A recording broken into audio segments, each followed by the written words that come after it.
O ano ka ngayon?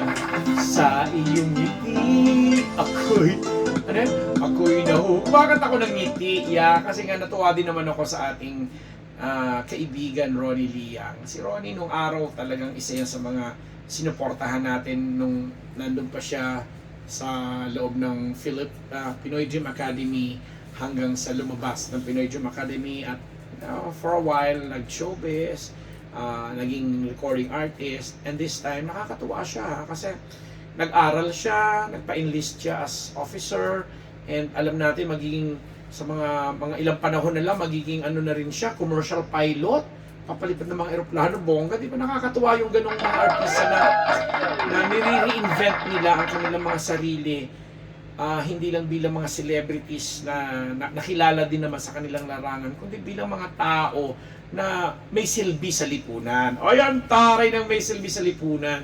Kaya gusto kong puntusan, napanood ko kasi, napakinggan ko actually, kasi yung TV ko wala sa sasakyan. Hindi na, ibang unit na yung gamit ko, so wala ng TV. Pero napakinggan ko, minsan sa programa ni Nanay Tris at si Romel, yung clarification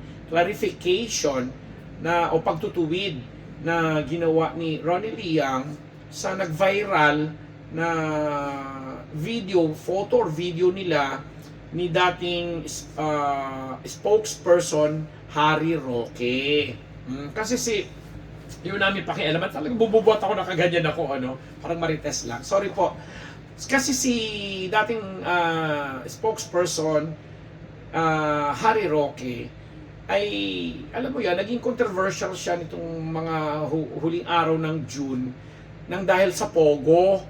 Kasi di ba lumabas yung pangalan niya at yung isang modelo, kontesero na nag-represent sa isang male pageant. Nakalimutan ko yung pangalan eh. Basta na pinag-usapan na inisponsoran niya sa mga biyahe sa abroad dahil meron siyang ginawang parang rekomendasyon doon sa nag-ooperate ng Pogo para hinga ng budget dahil kailangan daw niya ng mag-a-assist sa kanya bilang siya may kondisyon na may diabetic ba siya? Basta may hypertension or what? Basta kailangan niya ng mag-a-assist sa kanya. Di ba? Medically. Naluloka ko sa iyo doon, hindi tayo nagpalit ng background. Nilagay pa natin yung ano dyan. Pinababaya mo kung mag-i-emote dito. Sorry po! Kasi po, may mga paintings po kaming nakahilera dyan. Ito pa rin pala yung background ko pang ilang episode ko na to na hindi na naman ako tinutulungan ni Don Don. Again, pasensya na, siningit ko po yun. But anyway, going back to my kwento, si Don Don, nakakaloka ka. Ba't pa nilabas natin yung mga paintings na magaganda na yan? Hindi mo pala gagamitin. Gogelya din ito pong aking production manager. So anyway, dininay nga ito ni what's this? Ni Ronde, nandoon pa ako kay Harry Roque na naging controversial kasi nga nito mga nakaraang araw talaga naging matindi yung mga hearing na ginawa sa Senado tungkol dito sa Poget. Alam naman natin si dating Secretary Harry Roque talagang tagapagtanggol ni dating Pangulong Rodrigo Duterte at ng mga Duterte. O, di ba? In fact, siya nga rin yung nag-announce recently tungkol dun sa 3 Duterte na tatakbong senador sa susunod na eleksyon, di ba? But anyway, going back to the main issue, naging controversial. Tapos, syempre, ang dami nag-question. Kasi, di ba, parang sinasabi na, ay, confirm!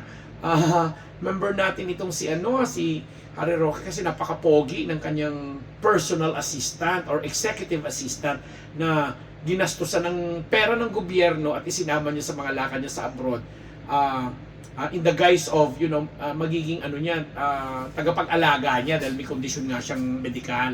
So anyway, going back to the sa ng kwento na yan, doon din lumabas yung video or picture nila ni Ronnie Liang na nasa isang bangka sila at may teaser pa doon na sinasabi niyang pinaguhubad niya ng damit itong si Ronnie kasi ang ganda ng katawan, tapos ang naghubad nga itong si Harry Roque. So, nag-viral yun. Tapos napag-usapan hanggang na-connect na nga ng mga ibang netizen na baka din daw si Ronnie ay nagkaroon ng kaugnayan kay dating Secretary Harry Roque.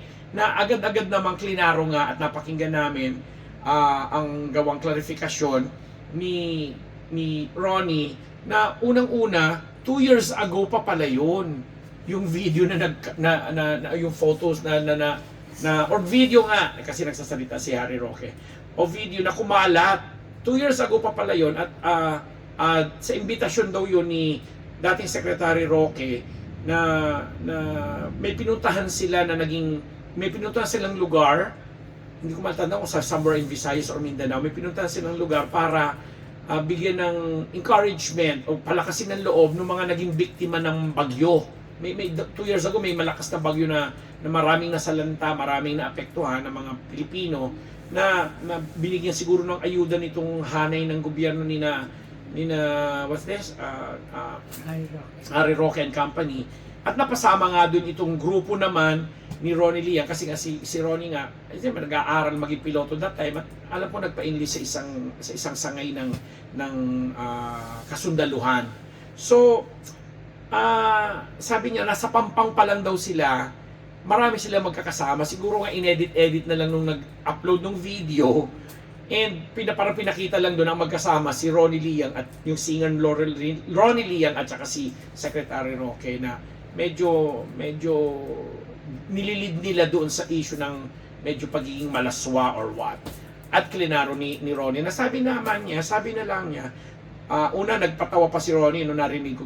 Kaya kanina kumakanta ko ng ngiti kasi naging kilalang singer si Ronnie Liang dahil sa ngiti. So anyway, sabi niya, sana ginamit nyo na lang. Gusto na lang daw kasi niyang ngitian yung ganong issue kung tutuusin. Pero syempre kailangan niya rin magsalita. Kasi syempre nga naman, nagpapakatino ka, nagpapakadesente ka, nag-aaral ka, ganito. Tapos bilang titirahin ng mga kung sino lang dyan yung pagkatao mo. So gusto naman niyang ilabas din yung kanyang side. And sinabi nga ni Ronnie na, at tinangaan namin siya yung pagpapakumbaba niya, sinabi niya na gusto niyang ngitian na lang ito at sana nga daw ginamit na background music yung kanta niyang ngiti.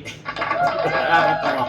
Tapos sinabi din niya dun sa nag-upload ng video na sana naman daw hindi masyadong inedit ng maayos at kinuha rin naman daw yung side niya kasi para hindi lumabas. Kasi ang intention nga siguro is i-link siya kay dating Secretary Harry Roque pagkatapos ngang mag-viral din si Harry Roque doon sa executive assistant na isinasama niya sa mga abroad na ang pangalan ay A.R. de la Serna. A.R. de la Serna, tama ka, oo na wala na rin sa opisina niya, no? Tapos naging siya sa manhunt ba siya nagsumali? Basta sa isang panlalaking pageant na ni-represent niya ang Philippines. So anyway, going back to Ronnie, lang, sabi niya, well, whether we like it or not, celebrity pa rin naman daw siya and at least pinag-uusapan pa rin siya kahit hindi na siya ganun ka-active sa mga gawain sa showbiz dahil nga ito, very soon magiging commercial pilot na siya. Yun lang. Gusto ko lang i-share at ako, well, ang dami mga netizen talaga na ginagawa yung ganyan, halongkat sila ng halongkat, kalkal ng kalkal, tapos ang gagaling talaga pong mag-edit, magtahi-tahi, maggupit-gupit, magdagdag bawas na mga kung ano-ano mga ganap para mapalabas ang gusto nilang, alam mo yun, i-feed sa viewing public, sa mga gumagamit ng social media, hanggang parang mapapalabas nila na legit yung balita kahit alam naman natin na fake or what.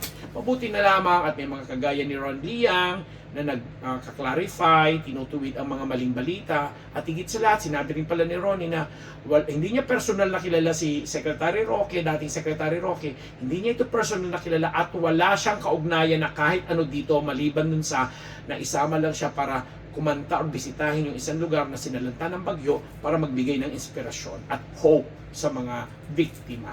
Yun lang yun. Kaya huwag nyo nang pinalalaki. Oo, di ba? Kaya ako minsan natatakot ako, kaya gusto ko binibilisan kong pagsasalita ko, no?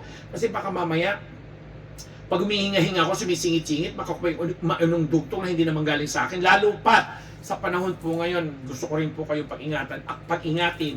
Kasi ako, in the susunod na mga panahon, a-attend ako ng isang magandang seminar, pag-aaral talaga on media, especially ngayong uso-uso ang AI or artificial intelligence na alam mo yon, mukhang-mukha mo ganyan, tapos sinusunod yung buka ng bibig mo, everything, at nagpo-promote ng kung ano-ano mga produkto, serbisyo, etc. na aakalain ng lahat na yung celebrity na mismo na yon ang nagsasalita or nagpo-promote, pero hindi nga po, kasi nga po produkto siya ng artificial intelligence, mga ganon. So in connection to that, ang mga ganapan dito sa social media, mas maging mapagmatsyag po tayo, mapanuri, at mas maging maingat, kasi nga mabuti na lamang kung laging kagaya ni Ronnie na kinokorek, lalo pat napakatagal na palang panahon na nangyari yun, ilang taon nang lumipas, pero ngayon lang naglulutangan para lang siguro ma-connect at ano siya dito kay Harry Roque, na alam naman natin na naging si Secretary Roque ay matabil daw talaga yung very aggressive din kung sa kanya mga TikTok entries at talagang opinionated, alam mo yung ganon, but still nagagamit nga po sa maling larangan as ng pamumulitika. Kami po dito si Papa Unbearable Ambet Nabus, nagpapasalamat po sa inyong lahat at nagsasabing thank you sa patuloy niyo pong pagsupport at pagsubaybay sa amin. Nagmamahal, Ambet.